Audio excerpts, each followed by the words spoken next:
और संकुल लवणीय क्या कहलाते हैं? आपके उपसहसंयोजी यौगिक कहलाते हैं। देखो इसे समझाने के लिए ना मैं आपको एक अच्छा सा एग्जांपल देता हूं जिससे आप बेहतर तरीके से समझ पाएंगे कि आपका उपसहसंयोजी यौगिक वास्तव में बनता कैसे है। देखो जैसे कि आपने NH3 का नाम सुने हो, क्या होता है NH3? अमोनिया।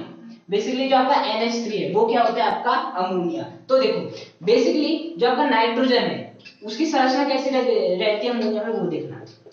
जो आपका एक नाइट्रोजन है वो प्रत्येक हाइड्रोजन के साथ एक एक क्या बना लेता है?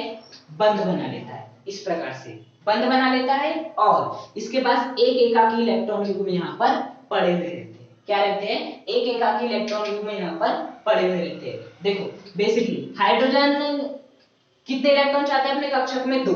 क्या इसके पास 2 है? बिल्कुल। एक इसका खुद का, एक इस नाइट्रोजन का। इस हाइड्रोजन का एक, नाइट्रोजन का एक, नाइट्रोजन का एक, हाइड्रोजन का एक। तो इसके 2 इलेक्ट्रॉन पूरे हैं, इसके भी है, इसके भी है। नाइट्रोजन के भी 8 है। नाइट्रोजन अपने भाइटम कोष में कितना रखता है? 8। 1 2 3 4 5 6 7 8 8 है। तो इस प्रकार से आपका क्या बनता है? NH3 का स्ट्रक्चर बनता है और इसके ऊपर क्या रहता है? एक एकाकी इलेक्ट्रॉन। लेकिन अब मान लेते हैं आपका एक बन रहा है हाइड्रोजन। क्या है? हाइड्रोजन। हाइड्रोजन के पास कितने इलेक्ट्रॉन रहते हैं? एक इलेक्ट्रॉन रहते हैं। अब हाइड्रोजन ने वो इलेक्ट्रॉन का भी दान कर दिया तो उसपे क्या आ जाएगा? प्लस। दान करने से क्या आता है? प्लस। तो बेसिकली आपको क्या बन जाएगा? आपका H+ बन जाएगा। अब ये जो है H+ क्या करना चाहता है? अपनी जिंदगी बचाना चाहता है। क्या बचाना चाहता है? जिंदगी बचाना चाहता है, बचाना चाहता है। देखो तो ये क्या करेगा? इसे बंद बनाना पड़ेगा क्योंकि इलेक्ट्रॉन के बिना जिंदगी संभव नहीं है। हमारे अंदर भी बहुत सारे इलेक्ट्रॉन है, प्रोटॉन है, वो बराबर संख्या में इसलिए उदासीन है। तो बेसिकली इलेक्ट्रॉन के बिना जीवन संभव नहीं किसी का भी। तो हाइड्रोजन के पास भी क्या नहीं है? इलेक्ट्रॉन नहीं है। उसे क्या चाहिए? इलेक्ट्रॉन चाहिए। और उसे कितने इलेक्ट्रॉन चाहिए? 2 इलेक्ट्रॉन चाहिए क्योंकि उसे 2 इलेक्ट्रॉन तो चाहिए मतलब अपने को पूर्ण रूप से रखने के लिए। तो वो क्या करता है? इस जो आपका H+ है, देखो बेसिकली H के पास कितने रहते हैं? 1 इलेक्ट्रॉन रहते हैं। इसके ऊपर प्लस है मतलब इसने उस 1 इलेक्ट्रॉन को भी दान कर दिया। तो पूरी तरह से ये क्या हो गया? गरीब हो गया, लुक्खा हो गया। तो बेसिकली ये H+ आता है और बोलता है कि मुझे अपनी जिंदगी बचानी है, तुम मुझे अपना इलेक्ट्रॉन दे दो, मैं अपनी जिंदगी बचा लूंगा। तो बेसिकली नाइट्रोजन बोलता है मैं ऐसा तो नहीं कर सकता। क्यों नहीं कर सकता? अब मान लेते इसने अपने दोनों इलेक्ट्रॉन इसे दे दिया तो इसके पास तो 2 इलेक्ट्रॉन हो जाएंगे, इसकी जिंदगी पूरी तरह बच जाएगी। लेकिन इसकी जिंदगी तो खराब हो जाएगी ना। 8 होने चाहिए। 1 2 3 4 5 6 कितने बचेंगे? 6 बचेंगे। मतलब वो पूरी तरह से तो 2 इलेक्ट्रॉन नहीं दे सकता, पहली बात। हाँ अब देखना बेसिकली ये जो है नाइट्रोजन बोलेगा चलो तुम मेरे साथ जिंदगी बचाना चाहते हो, मतलब अपनी जिंदगी बचाना चाहते हो तो मेरे साथ बंध बना लो, है ना। तो बताओ बंध जब भी बनता है तो एक डील साइन होती है, जैसे कि H और Cl को बंध बनाना है तो हाइड्रोजन अपना 1 इलेक्ट्रॉन रखता है, Cl अपना 1 इलेक्ट्रॉन रखता है और फिर बंध बनता है। अब बताओ इस हाइड्रोजन के पास तो इलेक्ट्रॉन ही नहीं है, एक थे वो भी दे दिया, तो क्या नाइट्रोजन बंध बना पाएगा? नहीं, नाइट्रोजन तो बोलेगा ठीक मैं अपना 1 इलेक्ट्रॉन रख देता हूं, तू भी रख। तो बेसिकली हाइड्रोजन के पास है नहीं तो वो क्या रख पाएगा? नहीं रख पाएगा। तो बेसिकली हाइड्रोजन जो है आपका H+ है उस नाइट्रोजन के साथ सहसंयोजी बंध भी नहीं बनाता है। सहसंयोजी बंध मतलब साझित इलेक्ट्रॉन द्वारा बना बंध, तो वो भी नहीं बनाता है। अब बेसिकली अब एक तरीका सोचता है कि नहीं क्या मैं आयनिक बंध बना लूं इसके साथ। क्या बना लूं? आयनिक बंध बना लूं। अब आयनिक बंध कैसे? बेसिकली इसके पास क्या है? प्लस है, इसके पास क्या है? एकाकी इलेक्ट्रॉन युग्म है। तो सोचता है कि मैं क्या आयनिक बंध बना लूं। तो देखो आयनिक बंध बनाने के लिए उसे क्या करना पड़ेगा? ये 2 इलेक्ट्रॉनों मतलब बाहर से 1 इलेक्ट्रॉन को ग्रहण करना पड़ेगा, है ना, क्योंकि इसके क्लास तो क्या है? प्लस है। अब साथ ही साथ इस नाइट्रोजन के पास भी क्या होना चाहिए? माइनस, जो कि है नहीं। और ऐसा करने के लिए उसे बाहर से क्या करना पड़ेगा? 2 इलेक्ट्रॉन को ग्रहण करना पड़ेगा। कहां से करेगा? वो नहीं कर सकता। तो बेसिकली आयनिक बंध भी नहीं बन सकता। मतलब ये हाइड्रोजन की जिंदगी नहीं बन सकती लेकिन नहीं बन सकती। देखो क्या होता है बेसिकली यहाँ जो आपका H+ रहता है और जो N रहता है उसके बीच एक डील साइन होती है। वो डील कैसी होती है कि नाइट्रोजन बोलता है देख हाइड्रोजन H+ मैं तुझे क्या कर देता हूं? अपने इन दोनों इलेक्ट्रॉन को दे देता हूं, अपने इन दोनों इलेक्ट्रॉन को मैं तुझे दे देता हूं, लेकिन ये जो 2 इलेक्ट्रॉन है तू इसको लेके कभी नहीं जा सकता।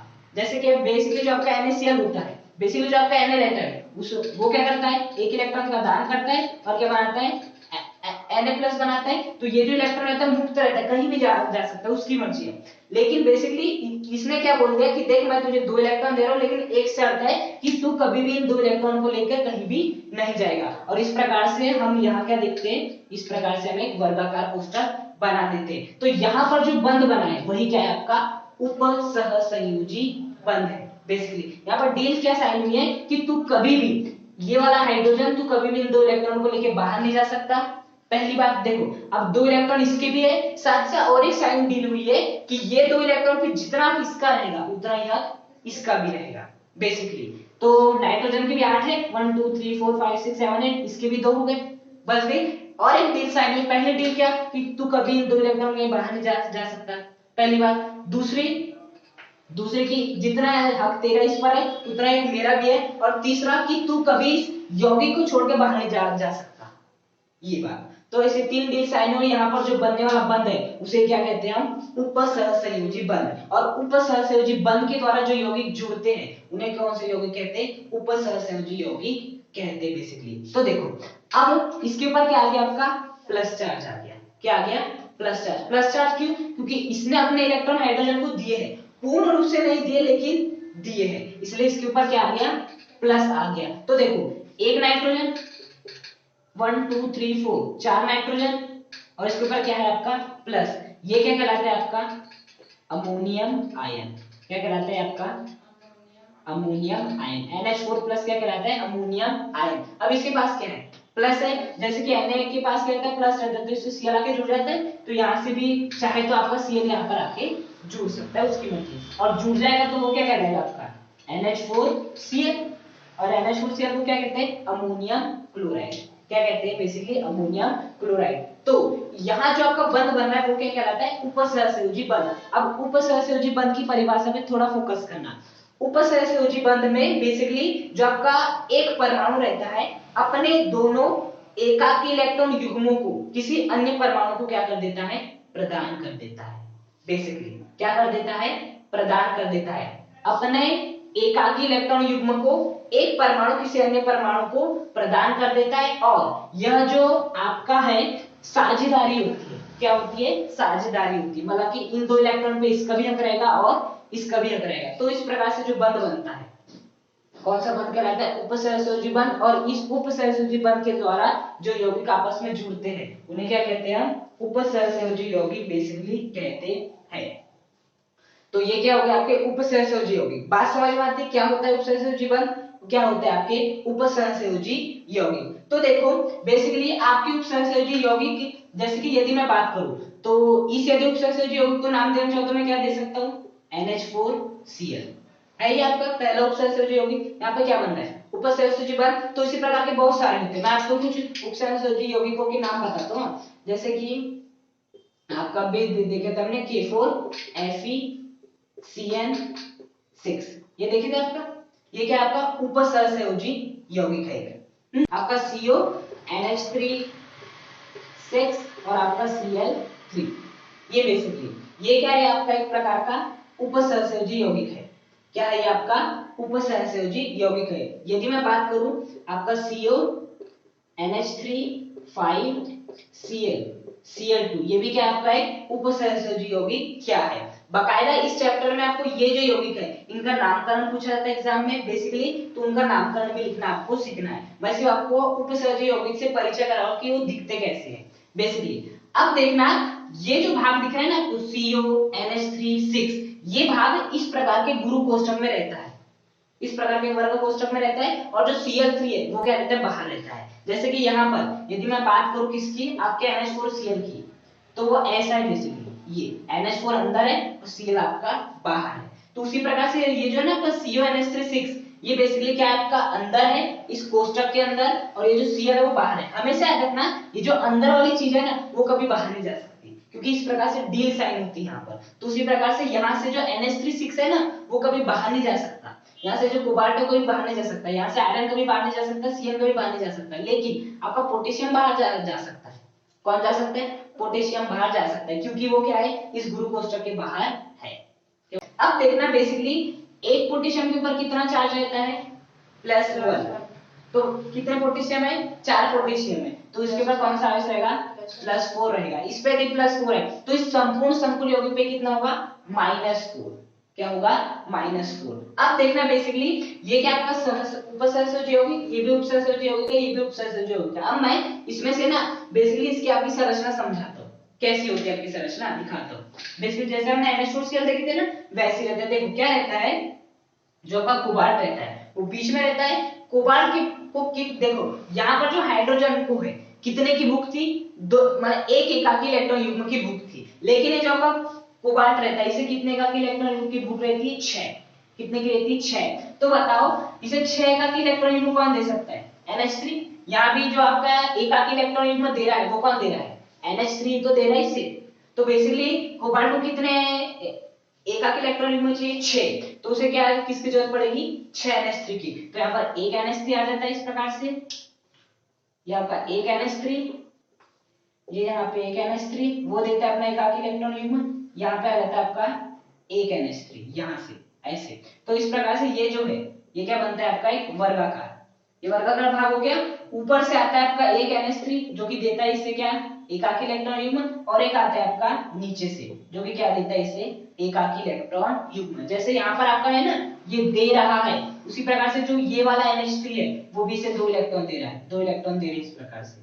देखो ये इस प्रकार से संरचना रहती है। और बेसिकली ये सभी किस में रहते हैं, एक ऐसे बॉक्स में बंद रहते हैं ताकि ये बाहर ना निकल पाए। देखो अब ये वाला NH3 बाहर कभी नहीं जा सकता, ये भी नहीं जा सकता, ये भी नहीं जा सकता, ये भी नहीं, ये भी नहीं, ये भी नहीं, कोई यहाँ से NH3 बाहर नहीं जा सकता और ना ही कोबाल्ट, क्योंकि क्या बन गया है, एक उपसहसंयोजी बंध बन गया। उपसहसंयोजी बंध की डील क्या होती है कि कोई भी जो यहाँ पे साझेदारी होगी वो छोड़कर बाहर नहीं जाएगा बेसिकली, और ये जो इलेक्ट्रॉन है उन्हें कोई त्याग भी नहीं सकता किसी प्रकार से। बेसिकली ये देखो बाहर क्या है आपका Cl3, तो यहाँ पर 3 Cl इस प्रकार से जुड़ जाएंगे। तो बेसिकली ये वाला यौगिक ऐसे दिखता है, मतलब जो अंदर कोष्ठक के रहता है ना उसका मतलब ये रहता है। अब बेसिकली ये क्या हो गया आपका उपसहसंयोजी यौगिक हो गया।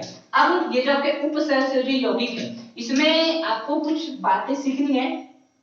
देखो बेसिकली K4 आपका अंदर है ये, और यहाँ पे Cl3 बाहर है। अब देखना ये जो है आपका पूरा ये क्या है आपका एक उपसहसंयोजी यौगिक, ये जो है पूरा ये क्या है आपका एक उपसहसंयोजी यौगिक। लेकिन इसमें जो आपका ये वाला भाग है गुरु कोष्ठक के अंदर वाला भाग है, इसे हम क्या कहते हैं, संकुल आयन। क्या कहते हैं, बेसिकली संकुल आयन कहते हैं, संकुल आयन कहते हैं या उपसहसंयोजक आयन कहते हैं। ये वाला जो है ना गुरु कोष्ठक के अंदर जो भी चीज है, यहाँ पर गुरु कोष्ठक के भीतर ये है, यहाँ पर गुरु कोष्ठक के भीतर ये है, तो गुरु कोष्ठक के भीतर जो भी है उसे क्या कहेंगे, संकुल आयन। मतलब कि गुरु कोष्ठक वाला पूरा भाग क्या कहलाता है, संकुल आयन। और ये वाला भाग बेसिकली क्या कहलाता है, आयन कहलाता है। क्या कहलाता है, आयन कहलाता है। अब संकुल आयन के भीतर जो ये वाला भाग है ना, जो एकाकी इलेक्ट्रॉन युग्म ग्रहण करता है। बेसिकली जब मैंने इसकी संरचना बताया तो क्या बताया था, ये जो कोबाल्ट है वो NH3 6 NH3 उसे क्या दे देते, एकाकी इलेक्ट्रॉन युग्म दे देते। तो बेसिकली जो एकाकी इलेक्ट्रॉन युग्म ग्रहण करता है ना उसे क्या कहते हैं हम, केंद्रीय धातु परमाणु। क्या कहते हैं, केंद्रीय धातु परमाणु कहते हैं। और बेसिकली धातुएं क्या होती है, जो इलेक्ट्रॉन का दान करती है और जिनके ऊपर क्या रहता है, पॉजिटिव चार्ज, मतलब ये सब क्या रहेगी आपकी, पॉजिटिव रहेगी। और बेसिकली जो आपका NH3 है, मतलब कि आपके केंद्रीय धातु परमाणु को छोड़ के इस संकुल आयन में जो कुछ भी हो, आपके केंद्रीय धातु परमाणु को छोड़ के इस संकुल आयन में जो चीज आपको दिख जाए वो क्या कहलाती है, आपकी लिगैंड कहलाती है। क्या कहलाती है, बेसिकली लिगैंड। जैसे कि कोबाल्ट केंद्रीय धातु परमाणु है तो इसको छोड़ के कौन कौन सा भाग बच रहा है, केवल NH3 का 6 बच रहा है। Cl3 तो संकुल आयन के बाहर है, उसको छोड़ दो। संकुल आयन में, ये संकुल आयन में केंद्रीय धातु परमाणु को छोड़कर जो भी आपका भाग बचता है उसे क्या कहते हैं, लिगैंड कहते हैं। क्या कहते हैं, बेसिकली हम लिगैंड कहते हैं। तो क्या होता है लिगैंड, समझ में आया। अब बेसिकली लिगैंड ये तो क्या है, अंग्रेजी नाम है, इंग्लिश नेम है। बेसिकली इसका जो हिंदी नाम है वो क्या आपका संलग्नी है। क्या है, संलग्नी। लेकिन एग्जाम में क्वेश्चन हमेशा लिगैंड के नाम से पूछा जाता है। इस चैप्टर में अधिक से अधिक जो शब्द उपयोग में आएंगे वो कैसे आएंगे, इंग्लिश के आएंगे, और बेसिकली इंग्लिश ही प्रयुक्त होते हैं। लेकिन हिंदी भी याद रखिए, हिंदी मीडियम वाले हो तो संलग्नी, इसे लिगैंड भी कहते हैं। तो संकुल आयन समझ में आया, ये होता है। और संकुल आयन में जो एकाकी इलेक्ट्रॉन युग्म ग्रहण करता है, कोबाल्ट ग्रहण कराता है, देखे थे हमने, वो क्या करता है, केंद्रीय धातु परमाणु। और NH3 ये क्या कर रहा था, एकाकी इलेक्ट्रॉन युग्म दे रहा था, तो वो क्या कहलाता है, लिगैंड। मतलब कि एक उपसहसंयोजी यौगिक में संकुल आयन में जो भाग एकाकी इलेक्ट्रॉन युग्म प्रदान करता है, क्या एकाकी इलेक्ट्रॉन युग्म प्रदान करता है, क्या कहलाता है, लिगैंड कहलाता है। और जो भाग एकाकी इलेक्ट्रॉन युग्म क्या करता है, ग्रहण करता है, वह क्या कहलाता है आपका केंद्रीय धातु परमाणु कहलाता है। क्या कहलाता है बेसिकली, केंद्रीय धातु परमाणु कहलाता है। इतनी बात समझ में आई। अब बेसिकली ये जो है आपका यहां से लेके यहां तक, इसे हम ना समन्वय परिसर के नाम से भी जानते हैं। किसके नाम से जानते हैं, समन्वय परिसर के नाम से भी जानते हैं। ये जो है आपका यहां से लेके यहां तक, जिसे हम बोल रहे हैं ना गुरु कोष्ठक में, इसे हम किसके नाम से भी जानते हैं, समन्वय परिसर के नाम से भी जानते हैं। यहां से यहां तक का क्षेत्र। बेसिकली इतनी बात समझ में आती है। तो केंद्रीय धातु परमाणु क्या होगा, किसी उपसहसंयोजी यौगिक, ये क्या है पूरा उपसहसंयोजी यौगिक है, किसी उपसहसंयोजी यौगिक में संकुल आयन का, ये क्या है आपका संकुल आयन, संकुल आयन का वह भाग जो लिगैंड से क्या करता है, एकाकी इलेक्ट्रॉन युग्म ग्रहण करता है, क्या कहलाता है, केंद्रीय धातु परमाणु। उपसहसंयोजी यौगिक का वह भाग जो संकुल आयन में उपस्थित होता है, साथ ही साथ लिगैंड से एकाकी इलेक्ट्रॉन युग्म ग्रहण करता है। ये डेफिनेशन आपको किसी बुक में नहीं मिलने वाले, किसी गाइड में नहीं मिलने वाले, लेकिन यदि ये डेफिनेशन लिखते हो तो काफी आसान भी है, सरल भी है। बुक में तो कुछ और ही दिया है। बेसिकली अब यदि मैं बात करूं लिगैंड, लिगैंड क्या होगा, उपसहसंयोजी यौगिक में संकुल आयन का वह भाग, उपसहसंयोजी यौगिक में संकुल आयन का वह भाग जो कि केंद्रीय धातु परमाणु को क्या प्रदान करता है, एकाकी इलेक्ट्रॉन युग्म प्रदान करता है। उपसहसंयोजी यौगिक में संकुल आयन का वह भाग जो केंद्रीय धातु परमाणु को एकाकी इलेक्ट्रॉन युग्म प्रदान करता है और केंद्रीय धातु परमाणु के साथ क्या बनाता है, उपसहसंयोजी बंध बनाता है, हमने देखी भी थे। तो वो क्या कहलाता है, बेसिकली लिगैंड कहलाता है। इन्हें संलग्नी भी कहा जाता है। इतनी बात समझ में आती है। और ये वाला जो है ना, इसे हम समन्वय परिसर के भी नाम से जानते हैं। किसके नाम से जानते हैं, बेसिकली समन्वय परिसर, या जिसे उपसहसंयोजन क्षेत्र भी कहते हैं। क्या कहते हैं, उपसहसंयोजन क्षेत्र भी कहते हैं। अब देखना बेसिकली यहां पर यदि मैं बात करूं, ये जो आपका लिगैंड है वो लिगैंड भी बहुत प्रकार का होता है। लिगैंड को भी आप वर्गीकृत कर सकते हैं। देखो जैसे कि मैंने हमेशा कहा है कि आप किसी भी चीज को आधार पे बांटते हो। ऐसा नहीं कि आप किसी चीज को बांट दिए तो बांट दिए, नहीं नहीं, वो आधार होता है। जैसे आप 10 स्टूडेंट है, उन 10 स्टूडेंट को बहुत प्रकार से बांट सकते हो, लंबाई के आधार पे, मोटाई के आधार पे, परसेंटेज के आधार पे, अन्य एक्टिविटी के आधार पे। वैसे ही लिगैंड को भी आप बहुत प्रकार से बांट सकते हो। हाँ, तो बेसिकली अब लिगैंड को हम दो प्रकार से बांटते हैं। एक बांटते हैं हम आवेश के आधार पे, मतलब कि इनमें जो आपका आवेश उपस्थित रहता है उसके आधार पे लिगैंड पर। हमेशा याद रखना, ये जो आपका लिगैंड होता है ना, उस पे धनावेश भी उपस्थित हो सकता है, ऋणावेश भी उपस्थित हो सकता है, और बेसिकली उदासीन भी हो सकता है। क्या हो सकता है, उदासीन भी हो सकता है। ये जो आपका लिगैंड है, जो देखो यहाँ जो आपका NH3 है ना, इसके ऊपर आवेश कितना रहता है, 0। ये क्या आपका उदासीन है। लेकिन यदि मैं बात करूं Cn की, इसके ऊपर क्या रहता है, -1, मतलब ये क्या है आपका ऋणावेशित है। क्या है आपका, बेसिकली ऋणावेशित है। तो आपके जो लिगैंड होते हैं वो उदासीन भी हो सकते हैं, धनावेशित भी हो सकते हैं और ऋणावेशित भी हो सकते हैं। हाँ, बेसिकली ये जो आपका संकुल यौगिक है ना, ये चाहे तो धनावेशित भी हो सकता है, ऋणावेशित भी हो सकता है और उदासीन भी हो सकता है। कैसे बताओ, यहाँ पर ये वाला जो संकुल है वो क्या है आपका ऋणावेशित है। लेकिन यदि मैं यहाँ पे बात करूं तो बताओ, एक क्लोरीन पे कितना चार्ज रहता है, -3, मतलब एक क्लोरीन पे रहता है -1, 3 क्लोरीन पे कितना रहेगा, -3। यदि इस पे -3 है तो इस पे क्या होगा, +3। यहाँ पे आपका जो आपका संकुल आयन था वो क्या था, ऋणावेशित था, -4। यहाँ पे क्या है, धनावेशित है। ये उदासीन भी होता है, बेसिकली ये उदासीन भी होता है। तो ये होते हैं बेसिकली आपके उपसहसंयोजी यौगिक, जिसमें आपका संकुल आयन होता है, संकुल आयन में केंद्रीय धातु परमाणु होता है, उनमें और क्या रहता है आपका लिगैंड होता है, जिसे संलग्नी भी कहते हैं। संलग्नी या तो धनावेशित, ऋणावेशित, शून्य भी हो सकता है बेसिकली। और इस पे जो चार्ज रहता है, मतलब जो संकुल आयन पे जो चार्ज रहता है वो धनावेशित भी हो सकता है, ऋणावेशित भी हो सकता है, या उदासीन भी हो सकता है। और ये किस प्रकार से बनता है देखिए। अब बेसिकली हम क्या पढ़ेंगे, जो कि लिगैंड के प्रकार होते हैं वो बेसिकली हम देखने वाले हैं।